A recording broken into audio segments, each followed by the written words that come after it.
Olá, meu nome é Marcos Pires, sou da Projetizado e neste vídeo super especial eu quero apresentar para você que ainda não conquistou o seu título de certificação PMP o processo de elegibilidade.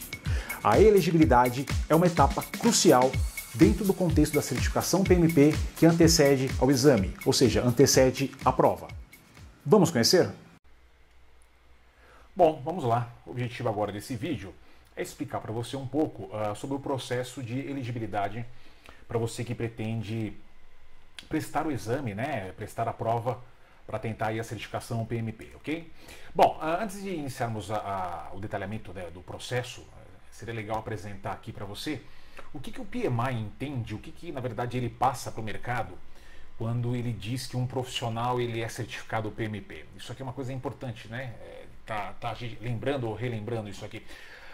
Segundo o PMI, a credencial PMP atesta aos empregadores, clientes e colegas que um gerente de projetos possui conhecimento, experiência e habilidades em gerenciamento de projetos para que os projetos sejam realizados com êxito. Quando nós vimos um profissional ali no cartão de visitas dele, na assinatura de e-mail do profissional, o vírgula PMP, o que significa? O que o PMI quer mostrar com essa sigla? Project Manager Professional.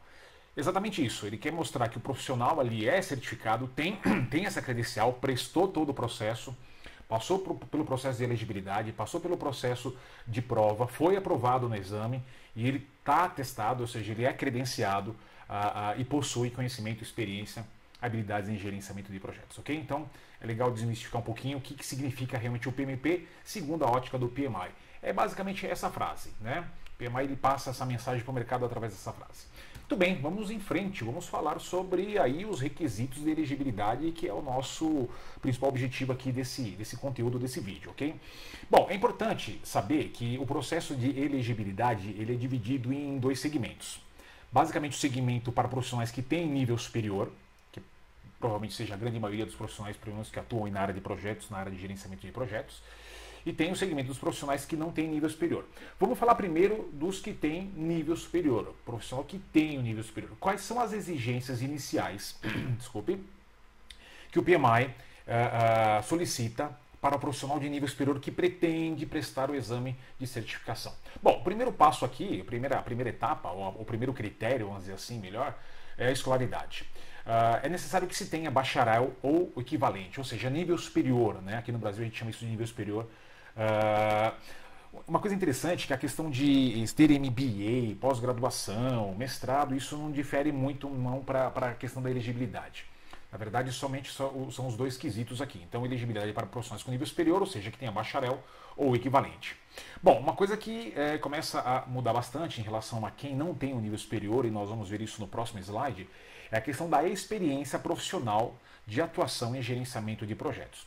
O PMI ele solicita, nesse processo de elegibilidade, que o profissional tenha pelo menos 36 meses ou 3 anos de experiência, né? Ou seja, no mínimo 3 anos de experiência, 36 meses, em atuações de gerenciamento de projetos. Quando eu digo gerenciamento de projetos, é liderança, coordenação, a parte de consultoria em projetos, ok? Não é que é exatamente gestão de projetos, né? Às vezes há uma grande confusão no mercado, muito se pergunta aqui para nós na Projetizado Training, olha, eu posso fazer a prova, mas como gerente de projetos, eu não tenho atuado com esse cargo nos últimos anos. Eu tenho feito liderança, eu tenho feito coordenação, eu tenho feito consultoria. Obviamente que o cargo em si ele não quer dizer muito. Ele quer dizer o que significa mais para o PMI. O PMI quer saber as suas funções, as suas atribuições ao longo desses 36 meses, que aí teria que estar totalizando no mínimo 4.500 horas de atuação. Ou seja, liderança, coordenação, gestão, consultoria em projetos, ok?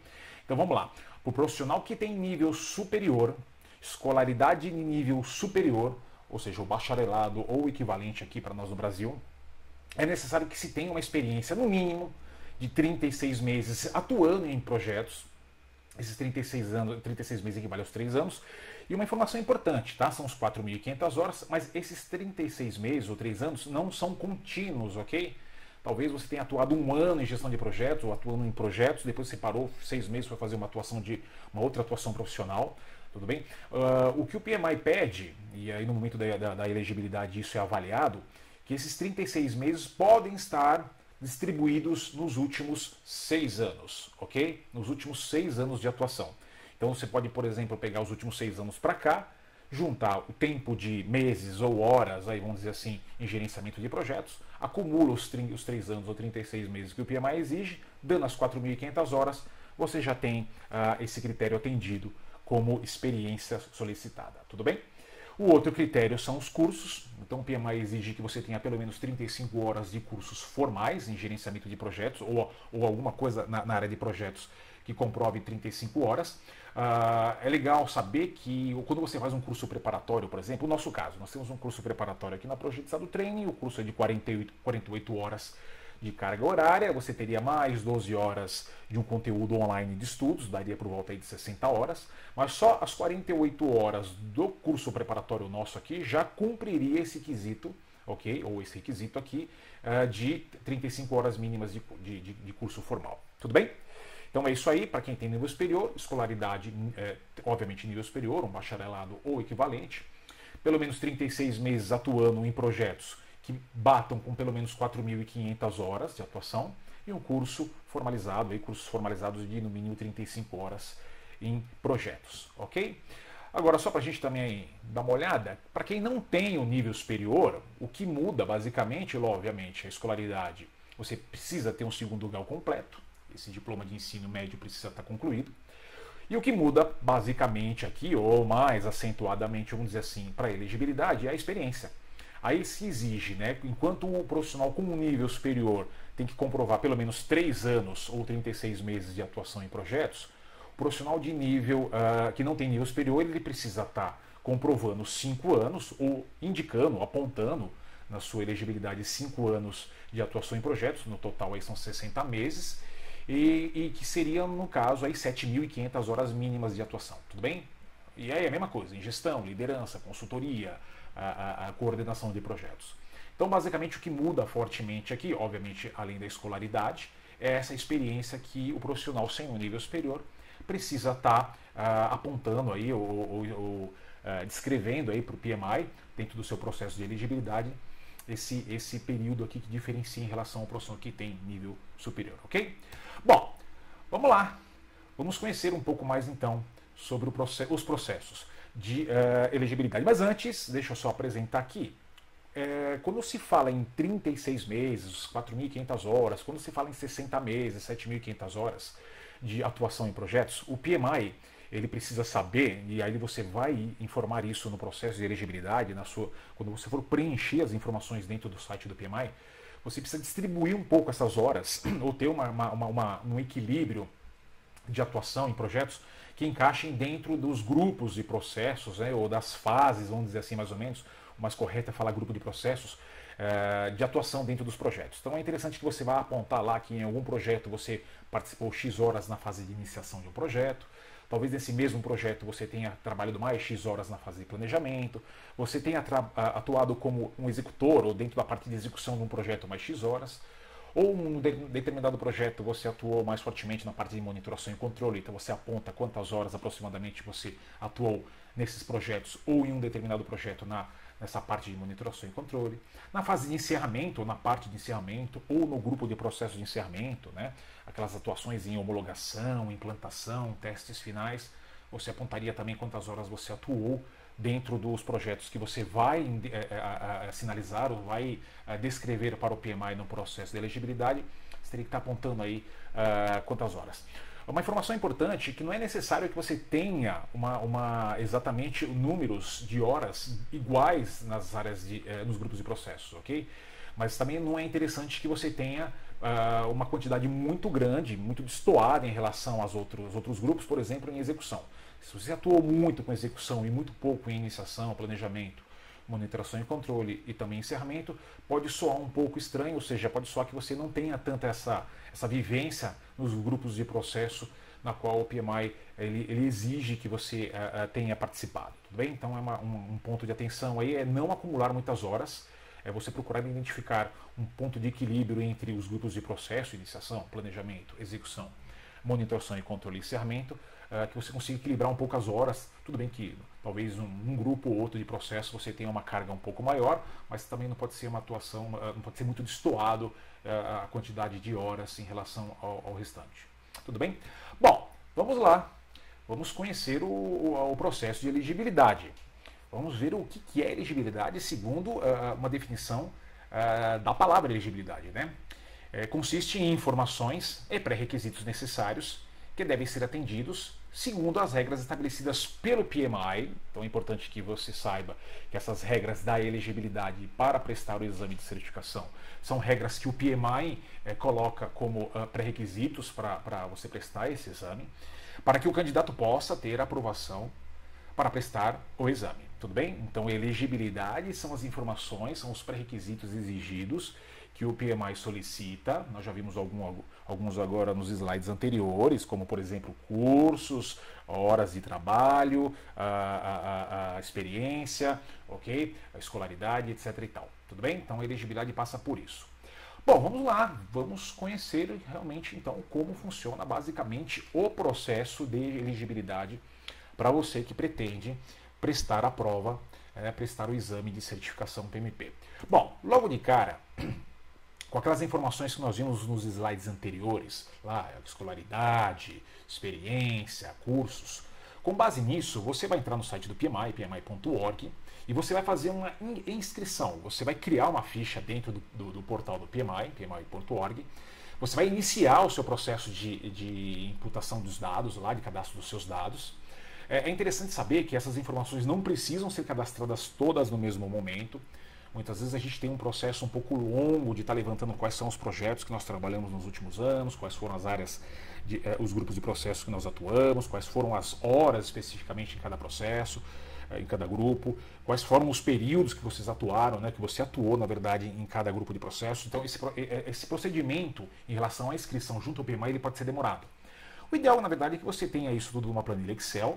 Se você precisar, você pede aqui para nós na Projetizada, a gente consegue até mandar para você umas planilhas aí que nós temos básicas para você ter o controle de tudo isso de uma forma mais organizada. Mas a partir do momento que você começar o processo de inscrição junto ao PMI, junto ao pmi.org, junto ao site do PMI, você tem 90 dias para concluir esse processo, tudo bem? Bom, concluído esse processo, com as informações todas imputadas, vamos dizer assim, dentro do site, você submete, né, você dá um submit, você submete esses dados para o PMI recebe essas informações, e o PMI ele tem aí de 5 a 7 dias para avaliar todas as informações que você submeteu. Okay? Após o envio dessas avaliações, aliás, dessas informações, desculpe, o PMI ele passa por um processo de aprovado ou não aprovado. Vamos supor que talvez não seja aprovado no primeiro momento a sua avaliação, seus dados de candidatura. O PMI ele retorna para você, ele dá um não, ele dá uma negativa na sua ficha de inscrição. Ele pede que você faça ajustes e correções na sua inscrição. Exemplo de ajustes e correções. Uma coisa importante a saber, todo esse processo de inscrição ele precisa ser feito na língua inglesa, ok? O pessoal lá do PMI, quando vai fazer a avaliação da sua inscrição, obviamente, né, inglês, Estados Unidos, tem que ir na língua deles lá, né? Então, por exemplo, nós temos casos de uma colega que recentemente, por exemplo, mandou todo o processo de elegibilidade em português. Então, imediatamente, eles devolveram o processo, ou seja, não foi aprovada a inscrição, porque estava em português, obviamente eles não iam fazer a tradução. Solicitou para ela que fizesse os ajustes, aí no caso, ela fez toda a tradução para o inglês, e ela reenviou, né, ou seja, volta para cá, atualiza a inscrição e reenvia a ficha, aí, os dados de elegibilidade para uma nova avaliação. Tudo bem? Então pode ser que ocorra isso no primeiro momento, pode ser que no primeiro envio ou no segundo envio que você submete os seus dados de inscrição, seus dados de elegibilidade, talvez o PMI não aprove isso logo de cara. Bom, vamos supor que agora seja aprovado, talvez na primeira vez que você mandou, ou de repente numa segunda vez que você tenha que mandar, o PMI faça a aprovação, ele dê um ok no seu processo de elegibilidade. Estando elegível, você passa agora pelo processo de pagamento da prova, ok? Então, tá tudo ok, eles dão um ok depois de 5 a 7 dias, ou 5 business day, como eles gostam de dizer lá, eles retornam para você a aprovação. Nessa aprovação, eles solicitam que você já possa fazer o pagamento do exame, ok? Esse pagamento hoje custa $555 para profissionais que não são membros do PMI. ou 455 para profissionais que são membros do PMI. Ao efetuar o pagamento, né, o PMI recebe novamente essas informações, recebe o pagamento ali, e você pode passar para uma nova auditoria, ok? Ou seja, de repente você pode estar passando por duas auditorias dentro do processo, uma auditoria inicial e uma auditoria que pode ocorrer após o pagamento do exame. Então você passa por essa auditoria eles verificam realmente as consistências entre os projetos que você está falando, se não há nenhum absurdo de horas, ok? Se o seu certificado está ok de nível superior, que foi pedido, se o curso que você fez, os cursos formais ali, aqueles de 35 horas estão ok. Eles dão uma analisada nessa documentação, eles fazem uma análise mais pente fino em relação a essa primeira avaliação aqui no início. Nessa auditoria final eles fazem talvez uma análise um pouco mais refinada. Muitas vezes esse processo ele pode ser automático, então você pode passar direto dessa auditoria, ou muitas vezes você pode cair nessa malha fina que a gente chama, tudo bem? Então aí precisa ver se você foi aprovado ou não. Vamos supor que você não seja aprovado nessa segunda auditoria, ou nessa malha fina aqui que o PMI vai fazer dentro das suas informações de elegibilidade. Se você não for aprovado, o PMI ele te dá um retorno, ele te manda um e-mail, ele te solicita quais são as informações ou as evidências, ou as comprovações que você precisa estar, de repente, levantando. Né? Então, por exemplo, é comum que se peça que uma empresa ou as empresas na qual você declarou os projetos trabalhados, talvez seja solicitada que você mande uma carta do RH, uma carta do seu superior, uma carta da sua gerência, comprovando ou evidenciando, corroborando que você fez aqueles projetos naquela data. Pode ser que o PMI peça uma cópia do seu certificado de nível superior, pode ser que o PMI peça uma cópia do seu curso, por exemplo, preparatório, um curso formal que você tenha feito aí do mínimo 35 horas. Então você vai compilar essas informações todas, né? Você vai juntar tudo isso aí. É possível que você tenha que ter as comprovações físicas, ou seja, a própria carta, a própria cópia do certificado, a própria cópia do certificado do diploma de conclusão de nível superior, por exemplo. Pode ser que você tenha que consolidar tudo isso num envelope e enviar para eles lá, mas isso vai depender muito de como essa auditoria foi feita e o que eles estão solicitando para você nessa auditoria, tá ok? Bom, então se você não foi aprovado nessa auditoria pente fino, que a gente chama aqui, se você caiu nela, talvez aí tenha que aguardar então quais são as informações, você vai providenciar essas informações e essas evidências e você vai solicitar novamente, ou seja, enviar novamente ao PMI, que vai fazer novamente uma nova auditoria, é redundante, né? Vai aplicar, vai fazer uma nova avaliação das suas informações e, de repente, se por acaso tiver alguma inconsistência, você fica nesse fluxo aqui, ou seja, nesse loop, até estar tudo ok. E se tudo ok, esperamos que seja rápido, esperamos que seja, de repente, até de primeira. Caso você seja aprovado nesse processo, nessa etapa do processo, nesse procedimento dentro do processo, você passe pela auditoria final, você seja aprovado, aí sim, com o exame já pago, auditoria ok, você vai receber um ok, você vai receber uma informação positiva do PMI, alegando que você está apto a fazer a prova, a prestar o exame. Você vai receber um voucher, um número. Você vai entrar no site da Prometric, aqui no Brasil é a Prometric, né? Você vai entrar no site da Prometric, essas especificações, esse passo a passo vem todo nesse e-mail que o PMI vai estar te enviando. Você entra no site da Prometric e faz o agendamento do exame para a melhor data que vier lhe convir, ok? Os exames são feitos geralmente na parte da manhã e na parte da tarde, mas isso aí você vai estar checando direitinho dentro do site da Prometric assim que você tiver a aprovação final do PMI, que você pode fazer o exame. Ok? Então é agendar o exame, ir lá, prestar a prova e congratulations, né? Obter a sua certificação PMP. É isso que a gente espera dentro desse processo que você conquiste, né? A sua certificação PMP. Algumas informações a mais importantes, só voltando aqui no início do processo, dentro da inscrição, você vai fazer isso através do pmi.org, né? E nessa ficha de inscrição você vai dar seus dados pessoais, vai falar sobre seus cursos, formações, os históricos e projetos, um pouco daquilo que a gente falou lá atrás, tudo bem? Então nessa etapa basicamente são essas informações. Assim que você for aprovado, né, você recebe essa informação de 5 a 7 dias, aprovado entre aspas, né? Pode ser que não seja aprovado. Lembra que nessa etapa do fluxo aqui, nessa nesse pivô aqui, você pode ser aprovado, óbvio, que é o que nós esperamos logo de primeira, você pode não ser aprovado, lembram dessa fase do processo?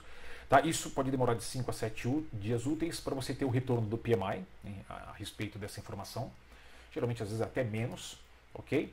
A fase no procedimento de pagamento, na etapa de pagamento, uma informação importante é que você precisa fazer isso através de cartão de crédito internacional.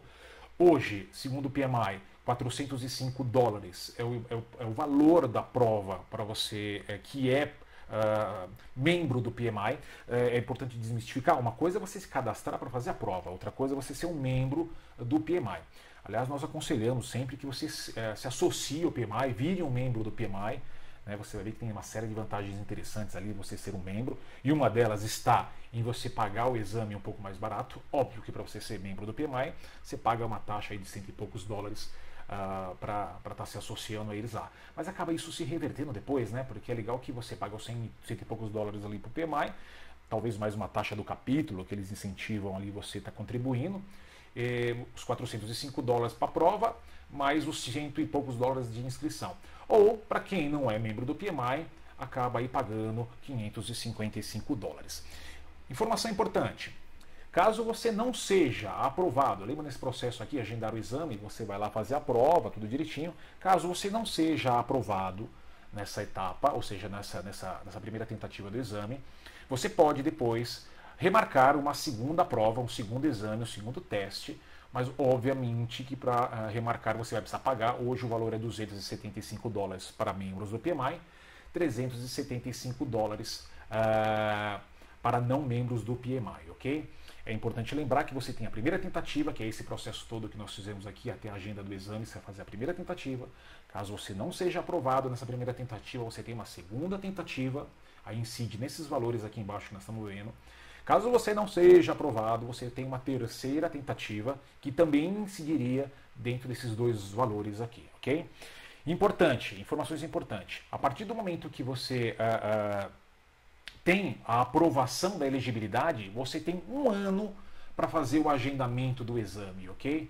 Então vamos supor que você lá fez a sua aprovação lá, você conseguiu a aprovação no dia 14 de maio. Então, 14 de maio você conseguiu sua aprovação de um determinado ano, então você teria até dia 14 de maio do ano seguinte para prestar a prova. Tudo bem?